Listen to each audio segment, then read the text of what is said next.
پہچان لیا کہ یہ موسیٰ حالت جر میں ہے. کیوں؟ آپ نے لام جارہ کی وجہ سے اس کو پہچانا. لی موسیٰ، موسیٰ کے لیے. الولد لڑکا، میں کہنا چاہتا ہوں لڑکے کے لیے. اب دیکھیے گا کہ کسی الف لام والے اسم پر جب لام جارہ داخل ہوتا ہے تو لفظاً بھی کچھ تبدیلی واقع ہوگی. وہ دیکھیے گا کیا تبدیلی ہوئی ہے.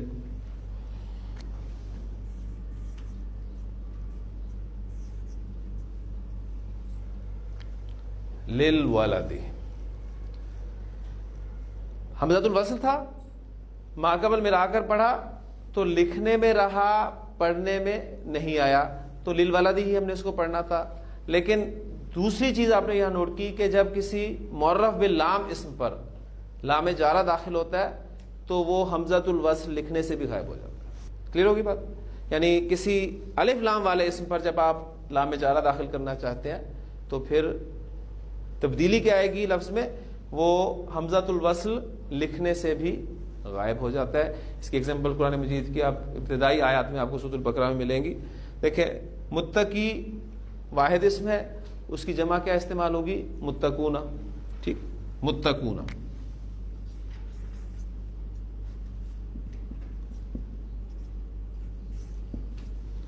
اس پر آپ الف لام داخل کریں تو کیا بن جائے گا؟ یہ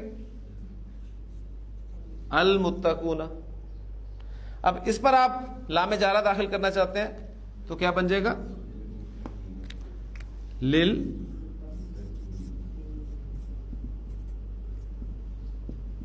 متقین.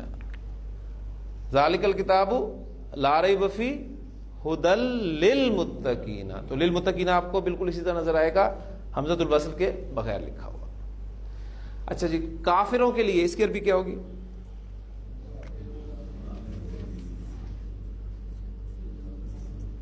لل کافرین. لل کافرین، لوگوں کے لیے.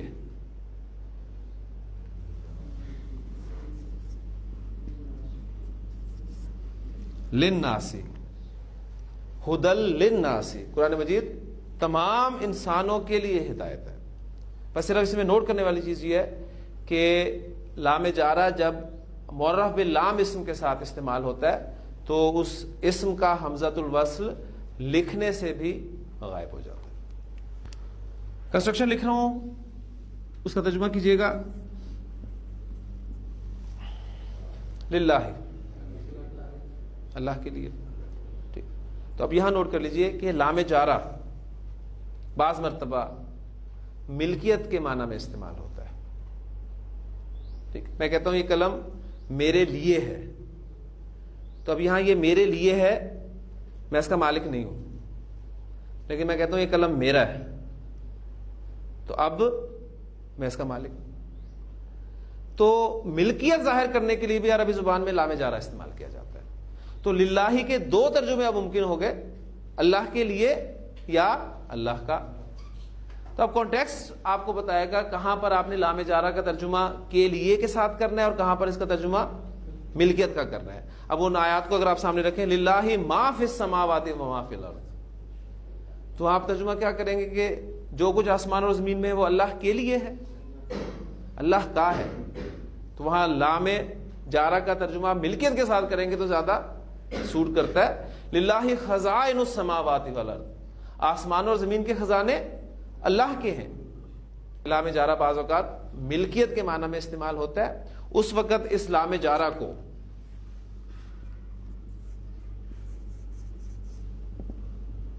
لام تملیک کہتے ہیں. پھر گرامیٹیکلی اس کا نام ہو جاتا ہے لام تملیک، یعنی مالک بنانے والی لام. یہ لام تملیک کہلائے گا. ہے لام جارہ ہی لیکن ملکیت کے معنوں میں استعمال ہوگا تو لام تملیک کہلاتا ہے. اب ہم اس سے آگے چلتے ہیں اپنے چھٹے حرف کی طرف. آپ نے دیکھا کہ 5 حروف جو ہیں یہ ایک ایک حرف پر مشتمل ہیں. اب آگے ہمارے جو حروف آئیں گے وہ 2 حروف پر مشتمل ہوں گے. اس میں پہلا حرف ہے ہمارا فی.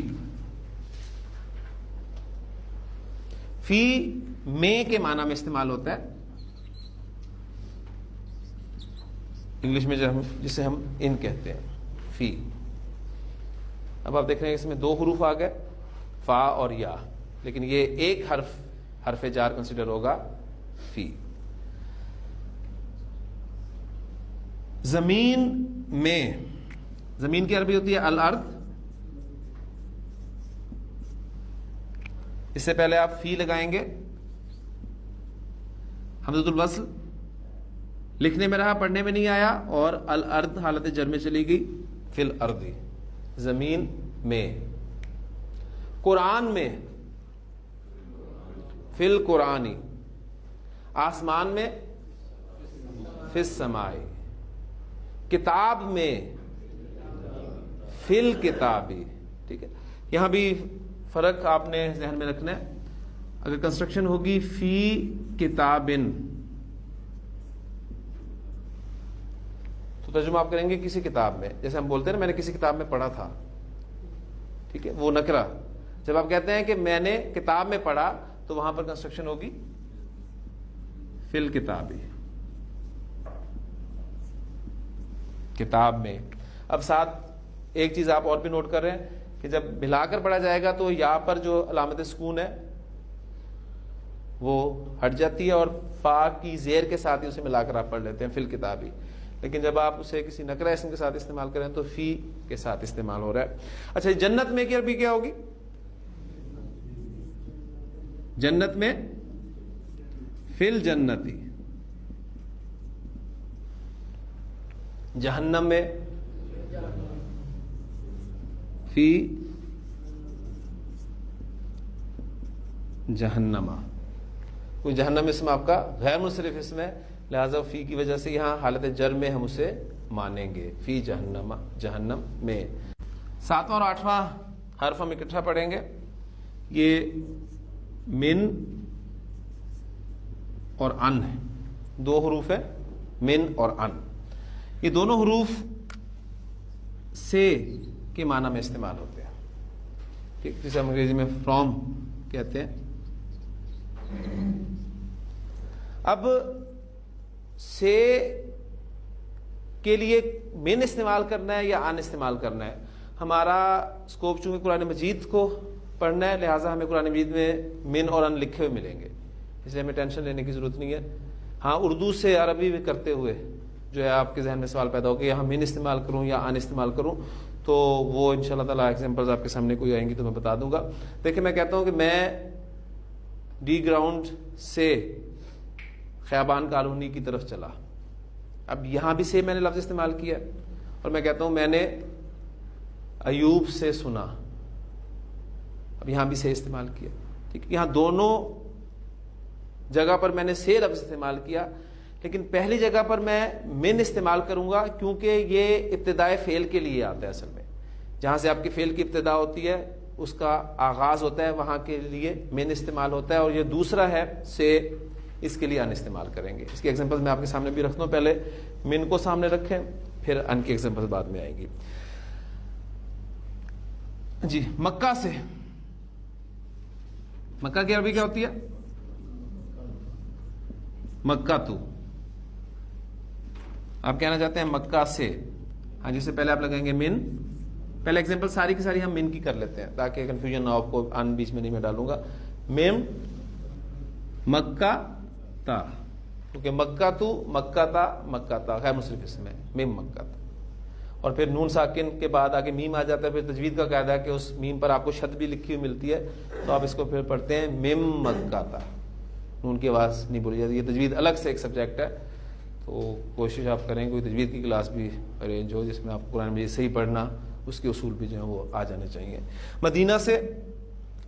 مدینہ کی عربی ہے المدینہ تو. اب اس سے پہلے جب من لگے گا تو چیز نوٹ کرنے والی یہ ہے کہ اس کی وجہ سے حمزۃ الوصل لکھنے میں رہا، اسم حالت جر میں چلا گیا. لیکن ایک اور بات، من کا نون ساکن آپ اسے آگے ملا کر پڑھنا چاہتے ہیں. قاعدہ یہ ہے کہ کسی بھی ساکن حرف کو جب آگے ملایا جائے گا تو اسے زیر دے کے آگے ملایا جاتا ہے. یہ قاعدہ ہے عربی زبان کا. کسی بھی ساکن حرف کو آپ آگے ملا کر پڑھنا چاہتے ہیں تو زیر دے کر ملاتے ہیں. لیکن اس کا ایکسیپشن یہ ہے کہ من کے نون ساکن کو جب آپ آگے ملا کر پڑھیں گے تو زبر دے کر پڑھیں گے. من المدینہ تھی، مدینہ سے. آسمان سے، من السمائی، آسمان سے. کلیئر ہوگی جی ایگزامپلس. اس کے بعد آئیں جی، آپ اکثر روایات سنتے ہیں کہ حضرت ابو ہریرہ رضی اللہ تعالیٰ عنہ سے روایت ہے، حضرت عائشہ رضی اللہ تعالیٰ عنہا سے روایت ہے. تو وہاں جو سے ہے وہ ان کے ساتھ ہم استعمال کریں گے.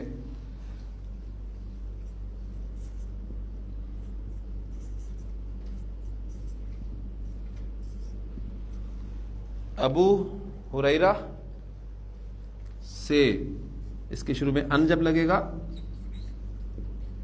جی کیا بنے گی کنسٹرکشن؟ یہ آپ نے بتانی ہے.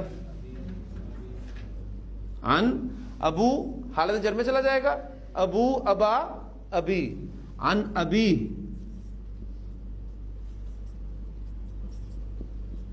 ہریرہ رضی اللہ تعالیٰ عنہ.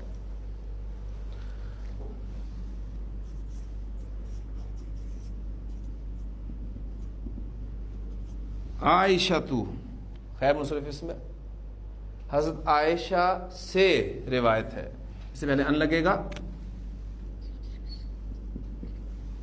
تو عائشہ تا، ان عائشہ تا رضی اللہ تعالیٰ عنہ قالت قال رسول اللہ صلی اللہ علیہ وسلم. اس طرح کے الفاظ آپ اکثر سنتے ہیں.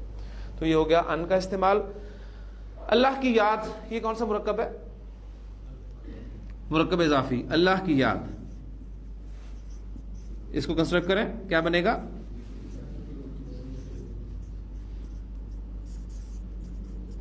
ذکر اللہ، اللہ کی یاد. اللہ کی یاد سے ان ذکر اللہ. یا ایھا الذین آمنوا لا تلھکم اموالکم ولا اولادکم عن ذکر اللہ.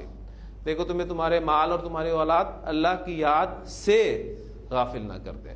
قرآن مجید میں چونکہ ہمیں یہ لکھا ہوا ملے گا اس لیے ہم نے اس کا ترجمہ بس سے کے ساتھ کرنا ہے. باقی انشاءاللہ تعالیٰ آپ جو ان چیزوں کو سیکھتے جائیں گے، ان میں غور و فکر کریں گے، مزید معلومات آپ کے پاس انشاءاللہ تعالیٰ آتی رہیں گی. ہم نے کل حروف جارہ کتنے پڑھنے ہیں؟ 11. اس میں سے الحمدللہ ہم 8 تک پہنچ چکے ہیں. 9واں حرف ہے ہمارا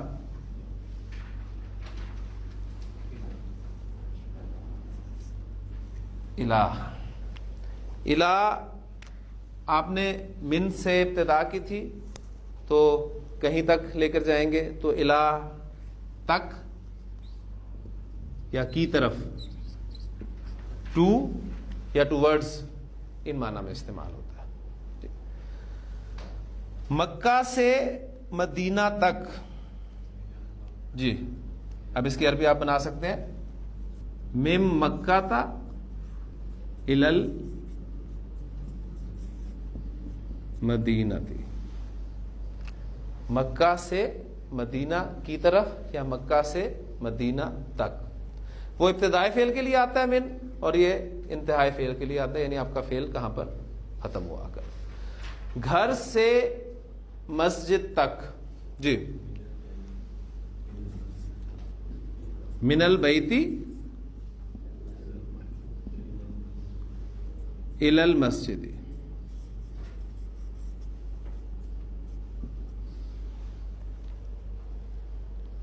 ٹھیک ہو گیا؟ ہاں جی. اب مسجد سے گھر تک الٹ کر لیں. من المسجد الی البیت.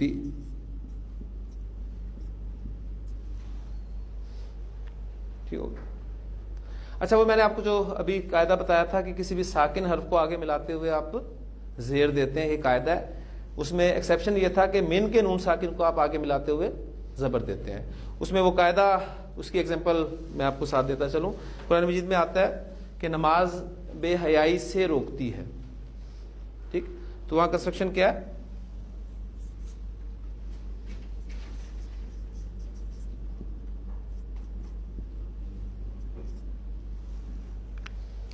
قاعدہ دیکھیں وہی ہے، ان کا نون ساکن جو ہے اسے جب آپ آگے ملا کر پڑھیں گے تو زیر دے کر پڑھیں گے.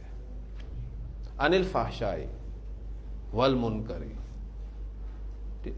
تو ساکن حرف کو آگے ملاتے ہوئے آپ زیر دیتے ہیں، یہ قاعدہ ہے. اس کا ایکسیپشن ہم نے پڑھا تھا، من کے نون ساکن کو جب بھی آپ آگے ملا کر پڑھیں گے تو زبر دے کے پڑھیں گے. 10واں حرف ہے ہمارا الا. یہ اردو میں پر اور انگریزی میں آن یا ایڈ کے معنی میں استعمال ہوتا ہے. ٹھیک، آپ کہتے ہیں کرسی پر، تو کرسی کی عربی کیا ہوگی؟ الکرسیو، یہ کرسی ہے. ٹھیک ہے، اب آپ کہنا چاہتے ہیں کرسی پر، الا استعمال کریں گے اس کے شروع میں. اب ایک چیز آپ نوٹ اور کر رہے ہیں کہ یہ لام پر جو کھڑی زبر ہے جب ملا کر پڑھی جائے گی تو یہ سیدھی ہو جائے گی. میں نے آپ کو پہلے بھی بتایا تھا حاضی کے حوالے سے کہ یہ جتنے کھڑے الٹے ہوتے ہیں یہ سب جب ملا کر پڑھے جاتے ہیں تو سیدھے ہو جاتے ہیں. حمزۃ الوصل لکھنے میں رہا، پڑھنے میں نہیں آیا، اور اسم آپ کا حالت جر میں چلا گیا. علل کرسی، ٹھیک ہے کلیئر. علل کرسی، کرسی پر. عرش پر، علل عرشی.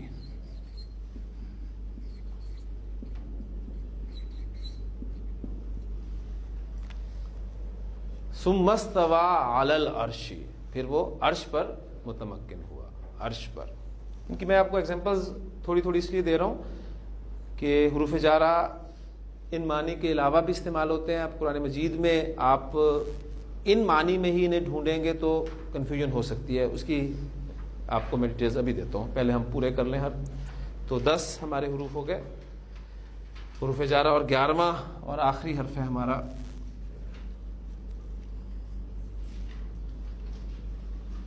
حتی. یہ بھی تک کے معنی میں استعمال ہوتا ہے، لیکن یہ جو انگریزی کا ٹل ہے آپ کا ان معنی میں استعمال ہوگا. اس کی ایگزامپلز آپ کو کم ہی ملیں گی قرآن مجید میں. حتیٰ تو ویسے بہت ملے گا، لیکن وہ حتیٰ یہ والا حتیٰ نہیں ہوگا. ٹھیک، تو جو حالت جر میں اسم کو لے جانے والا حتیٰ ہوتا ہے اس کی ایگزامپلز آپ کو دیتا ہوں. ایک تو سورۃ الدہر میں آپ کو ملے گی کہ حل اتا علی الانسانی. اب دیکھیں انسان، علی الانسانی، ساتھ ساتھ اب آپ نوٹ کریں انسان پر. حل اتا علی الانسانی حین من الدہر لم یکن شیئا مذکورا. تو وہاں ہینن کا ورڈ استعمال ہوا ہے، ایک مقرر وقت. ٹھیک، ہینن.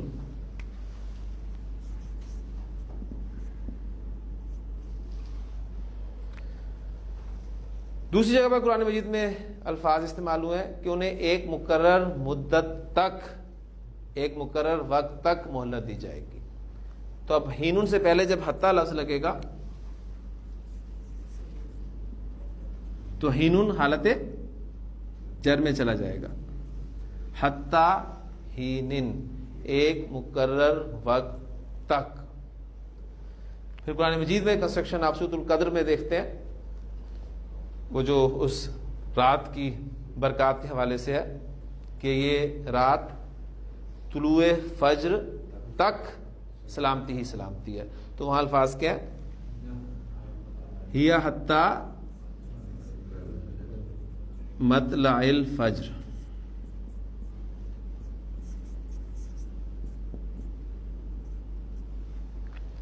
یہ مطلع الفجر آپ کی مرکب اضافی کنسٹرکشن تھی، فجر کے طلوع ہونے کے وقت تک. حتی مطلع الفجر، فجر کے طلوع ہونے تک. یہ تھے ہمارے 11 حروف جارہ جن کو ہم نے مختصراً پڑھا ہے. بس جو آپ نے کام کرنا ہے وہ یہ ہے کہ یہ حروف آپ کے ذہن میں ہونے چاہیے کہ کون کون سے حروف ہیں. ان کو جس ترتیب سے میں نے آپ کے سامنے لکھا ہے، اگر اس ترتیب کو آپ مد نظر رکھیں گے تو انشاءاللہ یہ حروف یاد ہو جائیں گے. پہلے 5 حروف آپ دیکھ رہے ہیں کہ ایک ایک لیٹر پر مشتمل ہے. با، تا، واو، کاف، لام، ایک ایک حرف ہے. اس کے بعد 6، 7، 8 یہ 2 حروف پر ہے. فی میں 2 حروف ہیں، من میں 2 حروف ہیں، ان میں 2 حروف ہیں. اس کے بعد 9 10 یہ آپ کے 3 حروف مشتمل ہیں، الا الا. اور آخری حرف جو ہم نے پڑھا ہے وہ آپ دیکھ رہے ہیں کہ وہ 4 حروف پر مشتمل ہے. ہا 1 مرتبہ ہے، تا 2 مرتبہ ہے، اور پھر یا ہے. تو یہ 4 حروف ہو گئے. تو اس ترتیب سے آپ ان حروف کو یاد رکھ سکتے ہیں. پھر جو میں نے اب آپ کو بات بتائی تھی اس بات کے ساتھ میں اختتام کروں گا اس کلاس کا. دیکھیں حروف جارہ، عربی زبان کے جو حروف جارہ ہیں ان میں سے اکثر حروف عربی زبان میں پریپوزیشن کے لیے استعمال ہوتے ہیں. اب پریپوزیشن آپ لوگ جانتے ہیں کہ اس کا پتہ ہمیں کیسے چلتا ہے، کس ورب کے ساتھ کون سی پریپوزیشن استعمال کرنی ہے، اس کا کوئی قاعدہ کلیہ ہے؟ کیوں جی؟ ایگزامپل آپ کو دیتا ہوں پھر انشاءاللہ بات کلیئر ہو جائے گی. آپ کے سامنے ورب آتا ہے ٹو لک، اس کے معنی آپ کرتے ہیں دیکھنا کے. ٹھیک، اب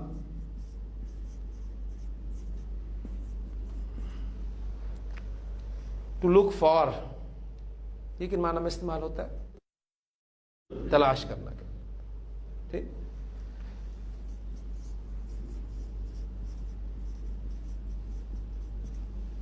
ٹو لک آفٹر دیکھ بھال کرنا.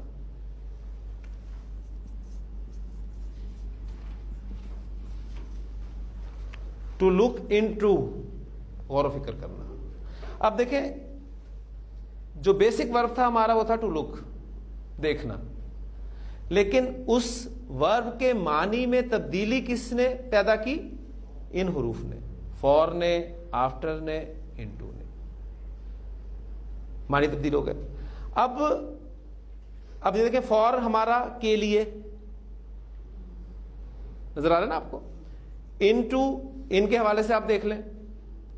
تو عربی زبان میں جو آپ پریپوزیشن استعمال کریں گے وہ بھی حروف جارہ ہوں گے، لیکن انگریزی زبان میں آپ جانتے ہیں کہ کوئی اصول نہیں ہے، ہمیں یہ یاد کرنا پڑتا ہے کہ کون سے ورب کے ساتھ کون سی پریپوزیشن استعمال ہوتی ہے. اس کے لیے کوئی قاعدہ کلیہ نہیں ہوتا. یہ نہیں بتایا جاتا کہ ہر جگہ پر جو ہے فوری معنی میں استعمال ہوگا. ٹھیک ہے، ہر جگہ پر انہی معنی میں استعمال ہوگا. یہ آپ کو یاد کرنا پڑتا ہے. آپ کا مطالعہ، کثرت مطالعہ آپ کو یہ بات یاد کراتی ہے. تو عربی زبان میں بھی پریپوزیشن کے لیے جب یہ حروف استعمال ہوں گے تو یہ بھی ہمیں پتہ چلے گا مطالعے کے ساتھ ساتھ ہی. اس لیے 1-2 ایگزامپل آپ کو قرآن مجید سے میں دیتا ہوں، پھر بات کلیئر ہوگی انشاءاللہ تعالی. ہم نے پہلا حرف پڑھا ہے با، جس کے بنیادی معنی ہم نے پڑھے ہیں کے ساتھ، ان معنی میں استعمال ہوتا ہے. لیکن آپ قرآن مجید کی ابتدا کرتے ہیں سورۃ البقرہ سے تو وہاں الفاظ آپ کے سامنے آتے ہیں الف لام میم ذالک الکتاب لا ریب فیہ ھدی للمتقین الذین یؤمنون بالغیب.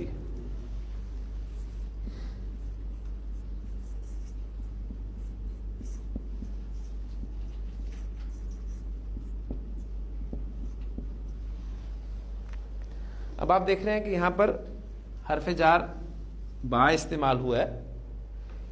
پہچانا آپ نے کیسے کہ اگلا اسم جو ہے وہ حالت جر میں چلا گیا. ٹھیک، لیکن ترجمے میں جب آپ دیکھتے ہیں تو آپ کو ترجمہ اس کا یہ نہیں ملتا کہ وہ ایمان لاتے ہیں غیب کے ساتھ. کیا ترجمہ ملتا ہے؟ غیب پر ایمان لاتے ہیں. اب دیکھیں اردو میں بھی پریپوزیشنز ہیں، لیکن چونکہ ہماری زبان ہے ہم نے کبھی غور نہیں کیا. ہم استعمال کرتے ہیں. 2-3 ایگزامپلس دیتا ہوں آپ کو، بات بالکل کلیئر ہو جائے گی. جملے بول لیتا ہوں. دیکھیں میں کہتا ہوں میں نے آسمان کی طرف ہاتھ اٹھائے، تو کیا ترجمہ ہوگا یہاں؟ مطلب کیا ہوگا؟ مفہوم، میں نے دعا کی. میں نے حامد پر ہاتھ اٹھایا، مارا. سب نے حامد کی تائید میں ہاتھ اٹھائے، اسے ووٹ دیا. ٹھیک، اب یہ دیکھیں کیا لفظ جو ہے اس ہاتھ اٹھانے کے مفہوم میں تبدیلی لا رہا ہے؟ میں، تائید میں ہاتھ اٹھانا مفہوم اور ہو گیا. کسی پر ہاتھ اٹھانا مفہوم چینج ہو گیا. کی طرف ہاتھ اٹھانا مفہوم تبدیل ہو گیا. تو یہ پریپوزیشنز ہی ہیں، لیکن چونکہ ہماری زبان ہے ہم نے کبھی غور نہیں کیا. انگلش کی پریپوزیشنز ہمیں یاد کرنی پڑتی ہیں. تو اب ایک چیز اضافہ اور ہو جائے گا کہ عربک پریپوزیشنز بھی آپ کو یاد کرنی پڑیں گی، اور پریپوزیشنز سکھائے گا آپ کو قرآن مجید. آپ کو کسی بک میں عربی زبان کی پریپوزیشنز نہیں ملیں گی اس ترتیب سے. یہ قرآن مجید پڑھتے ہوئے انشاءاللہ تعالیٰ آپ کو پتہ چلے گا کہ کس ورب کے ساتھ کون سی پریپوزیشن استعمال ہوئی ہے. ایک ورب جو آپ کو آئے گا یؤمنون، یا اس کی جتنی بھی فارمز ہوں گی، ماضی کی، مضارع کی، ان سب کے ساتھ آپ دیکھیں گے کہ با کے ساتھ استعمال ہوگا. آمنتو باللہ، میں اللہ پر ایمان لایا. آمنتو باللہ. اچھا اب دیکھیں اردو میں ہم پر کا لفظ استعمال کرتے ہیں، اللہ پر ایمان لاؤ. انگریزی میں ہم بلیو کے ساتھ کیا استعمال کرتے ہیں؟ ان، بلیو ان اللہ. عربی زبان میں وہ جو پریپوزیشن استعمال ہوگی وہ باقی پریپوزیشن استعمال ہوگی. تو انتہائی دلچسپ ٹاپک ہے عربی زبان کا، ذہن رکھیے گا پریپوزیشنز والا. یہ ہے پیچیدہ ہے، لیکن انشاءاللہ تعالیٰ آپ دیکھیں گے کہ یہ قرآن مجید کا پھر آپ کو بہت سارا حصہ جو ہے کھولے گا. تو یہ جتنے بھی حروف لکھے ہوئے ہیں یہ سب کے سب پریپوزیشن کے طور پہ استعمال نہیں ہوتے. اس میں سے چند حروف ایسے ہیں جو پریپوزیشن کے طور پہ استعمال ہوتے ہیں عربی زبان میں. تو با کا ترجمہ ہم نے کے ساتھ کیا ہے، نارمل اس کے عام معنی یہی ہے. لیکن جب یہ پریپوزیشن کے طور پہ استعمال ہوگا تو وہ ورب ہمیں بتائے گا کہ اس ورب کے ساتھ یہ ان معنی میں استعمال ہوتا ہے. ایک ایگزامپل اور ہے. آپ قرآن مجید پڑھنے کے لیے شروع کیا کرتے ہیں، یا میں آپ کے سامنے آ کر جو پہلے الفاظ ادا کرتا ہوں وہ کیا ہوتے ہیں؟ اعوذ باللہ. اب آپ دیکھ رہے ہیں کہ یہاں پر بھی حرف جر با استعمال ہوا ہے. ترجمہ آپ کیا کرتے ہیں؟ میں پناہ میں آتا ہوں اللہ کی، میں اللہ کی پناہ میں آتا ہوں. اب یہ پریپوزیشن ہے جو اس ورب کے ساتھ استعمال ہو رہی ہے. تو ہر جگہ آپ با کا ترجمہ ساتھ نہیں کریں گے. کسی جگہ پر ہو جائے گا الم تری کیف فعل ربک باصحاب الفیل، کیا تم نے نہیں دیکھا کہ تمہارے رب نے ہاتھی والوں کے ساتھ کیسا کیا. وہاں پر اپنے جو اس کے اوریجنل معنی ہے ان معنی میں استعمال ہوا ہے. تو پہچان انشاءاللہ تعالیٰ کرنی شروع کر دیں گے تو آہستہ آہستہ یہ چیزیں ہمارے سامنے آ جائیں گی. حروف جارہ کا ایک مزید استعمال ہم انشاءاللہ تعالیٰ کل دیکھیں گے. حروف جارہ عربی زبان میں ضمائر کے ساتھ بھی استعمال ہوتے ہیں. تو کل انشاءاللہ تعالیٰ اس ٹاپک کو لے کے ہم چلیں گے. سبحانک اللہم و بحمدک، نشہد ان لا الہ الا انت، نستغفرک و نتوب الیک.